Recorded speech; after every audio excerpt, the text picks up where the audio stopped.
नमस्कार, कैसे हैं आप सब? आशा करते हैं आप सब बहुत अच्छे होंगे। तो फ्रेंड्स, आज हम सुनेंगे अन्नपूर्णा माता की कथा और आरती।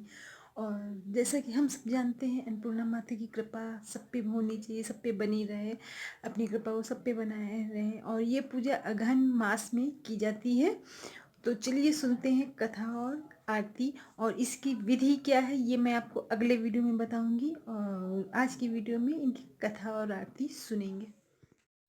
माता अन्नपूर्णा का 21 दिवसीय यह व्रत अत्यंत चमत्कारी फल देने वाला है। यह व्रत अगहन मार्गशीर्ष मास में शुक्ल पक्ष की प्रतिपदा से शुरू कर 21 दिनों तक किया जाता है। इस व्रत में अगर व्रत ना कर सके तो एक समय भोजन करके भी व्रत का पालन किया जा सकता है। इस व्रत में सुबह घी का दीप जलाकर माता अन्नपूर्णा की कथा पढ़ें और भोग लगाएं। अन्नपूर्णे सदा पूर्णे शंकर प्राण वल्लभे ज्ञान वैराग सिद्धि भिक्षादेहि च पार्वती माता च पार्वती देवी पिता देवो महेश्वरा बांधवासी भक्ताश्च स्वदेवो भुवन त्रयम्। एक समय की बात है। काशी निवासी धनंजय की पत्नी का नाम सुलक्षणा था।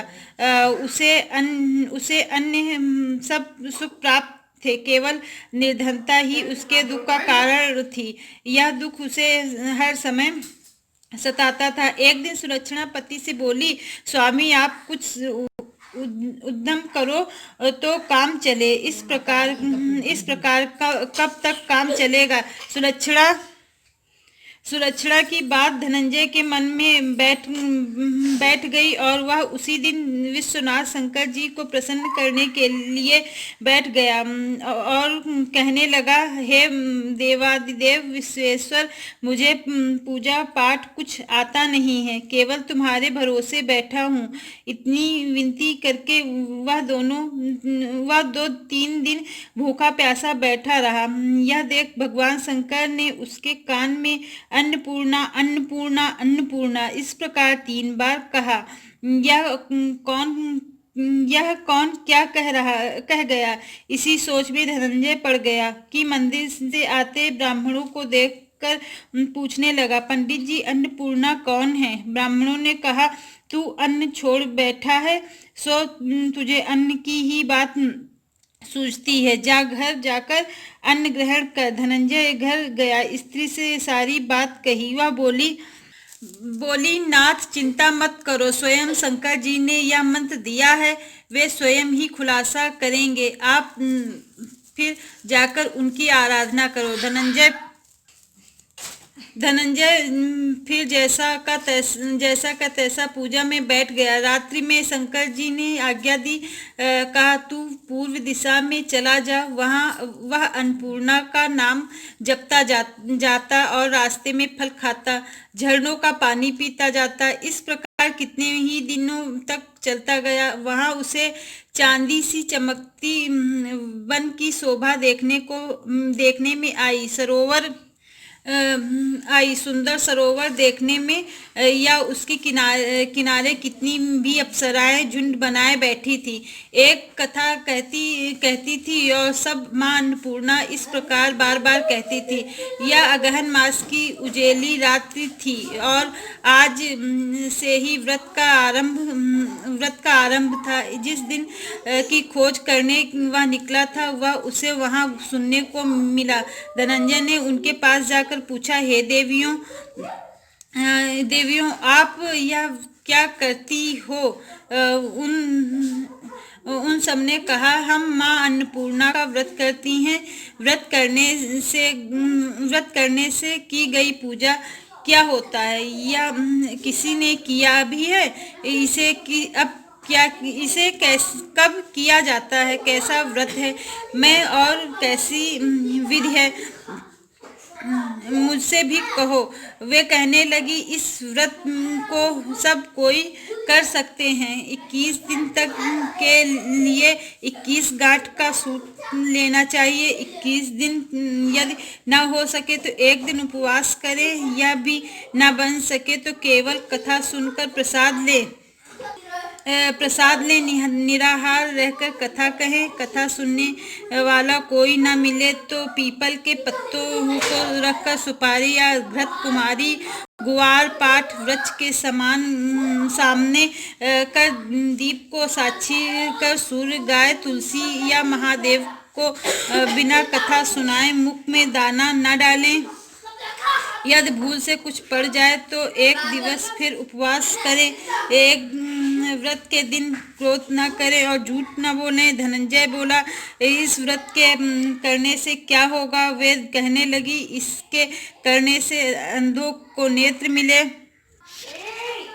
लूलों को हाथ में, निर्धन को धन आए, बांझी को संतान मिले, मूर्ख को विद्या आए।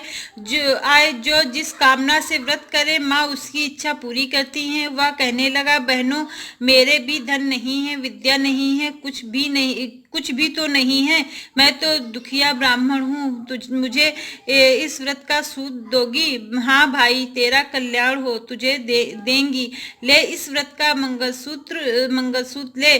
धनंजय ने व्रत किया, व्रत पूरा हुआ। तभी सरोवर में से 21 खंड की स्वर्ण सीढ़ी हीरा मोती जड़ी हुई प्रकट हुई।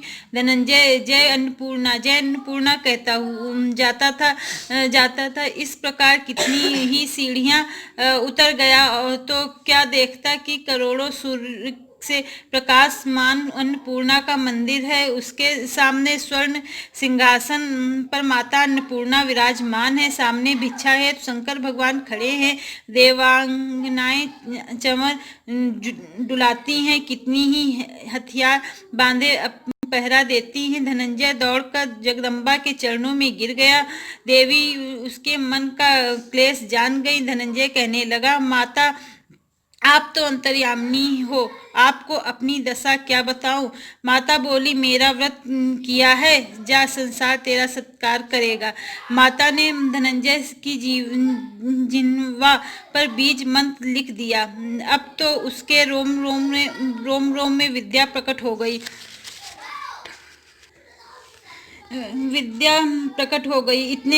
इतने में क्या देखता कि वह काशी विश्वनाथ के मंदिर में खड़ा है। माँ का वरदान ले धनंजय घर आया। सुलक्षणा से सब बात कही। माता जी की कृपा से उसके घर में संपत्ति उमड़ने लगी। छोटा सा घर बहुत बड़ा गिना जाने लगा। जैसे शहद के छत्ते में मक्खियाँ जमा होती हैं, उसी प्रकार अनेक सगे संबंधी आकर उसकी बड़ाई करने लगे। कहने लगे, इतना धन और इतना बड़ा घर, सुंदर संतान नहीं तो इस कमाई का कौन भोग करेगा? सुलक्षणा से संतान नहीं है, इसलिए तुम दूसरा विवाह करो। अनिच्छा होते हुए भी धनंजय को दूसरा विवाह करना पड़ा और सती सुलक्षणा को सौत का दुख उठाना पड़ा। इस प्रकार दिन बीतते गए। फिर अगहन मास आया। नए बंधन से बंधे पति ने सुलक्षणा से कहलाया कि हम व्रत के प्रभाव से सुखी हुए हैं, इस कारण यह व्रत छोड़ना नहीं चाहिए। यह माता जी का प्रताप है जो हम इतने संपन्न और सुखी हैं। सुलक्षणा की बात सुन धनंजय उसके यहाँ आया और व्रत में बैठ गया। नई बहू को इस व्रत की खबर नहीं थी। वह धनंजय के आने की राह देख रही थी। दिन बीतते गए और व्रत पूर्ण होने में 3 दिवस बाकी रह गए थे कि नई बहू को खबर पड़ी कि उसके मन में ईर्ष्या की ज्वाला दहक रही थी। सुलक्षणा के घर आ पहुंची और उसने वहां भगदड़ मचा दी। वह धनंजय को अपने साथ ले गई। नए घर में धनंजय को थोड़ी देर के लिए निद्रा ने आ दबाया। इसी समय नई बहू ने उसका व्रत का सूत तोड़कर आग में फेंक दिया। अब तो माता जी का कोप जाग गया। घर में अकस्मात आग लग गई। सब कुछ जलकर खाक हो गया। सुलक्षणा जान गई और पति को फिर अपने घर ले आई। नई बहू रूठकर पिता के घर जा बैठी। पति को परमेश्वर मानने वाली सुलक्षणा बोली, नाथ घबराना नहीं, माता जी की कृपा अलौकिक है। पुत्र कुपुत्र हो जाता है पर माता कुमाता नहीं होती। अब आप श्रद्धा और भक्ति से आराधना शुरू करो, वे जरूर हमारा कल्याण करेंगी। धनंजय फिर माता के पीछे पड़ गया। फिर वही सरोवर सीढ़ी प्रकट हुई, उसमें माँ अन्नपूर्णा कहकर वह उतर गया। वहां जा माता के चरणों में रुदन करने लगा। माता प्रसन्न हो बोली, यह तू फिर ले उसकी पूजा करना, तू फिर से सुखी हो जाएगा। जा, तुझे मेरा आशीर्वाद है। तेरी स्त्री सुलक्षणा ने श्रद्धा से मेरा व्रत किया है, उसे मैंने पुत्र दिया है। धनंजय ने आंखें खोली तो खुद को काशी विश्वनाथ के मंदिर में खड़ा पाया। वहां से फिर उसी प्रकार घर को आया। इधर सुलक्षणा के दिन चढ़े और महीने पूरे होते ही पुत्र का जन्म हुआ। गांव में आश्चर्य की लहर दौड़ गई। मान्यता आने लगा। इस प्रकार उसी गांव के निसंतान सेठ के पुत्र होने पर उसने माता अन्नपूर्णा का मंदिर